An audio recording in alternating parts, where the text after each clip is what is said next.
A Minnesota man is pledging to fight for Ukraine. He is one of 16,000 worldwide who are part of the International Legion of Territorial Defense of Ukraine. Reg Chapman has more from the Twin Cities man as he crossed the border into a country fighting for its freedom.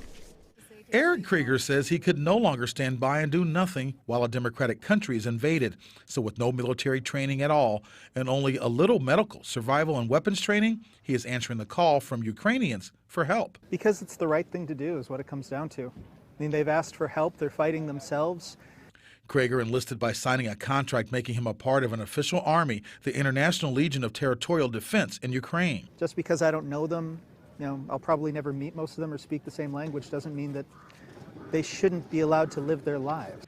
He'd rather people more qualified than him help Ukraine, showing up with tanks, training, guns, and intelligence, but he's prepared to do what he can to make a difference. Everybody likes to talk about freedom, but freedom only really goes to people who are willing to show up and fight for it, whether it be at the ballot box or at a war. Krieger is one of more than 16,000 who have signed up to help Ukraine fight for freedom. My parents told me that they understand what I'm doing, but they don't support it. And that's pretty much what I've heard from all of my friends. I'm terrified. I know that there is a decent chance that I'll be killed by somebody who's better armed and trained than me.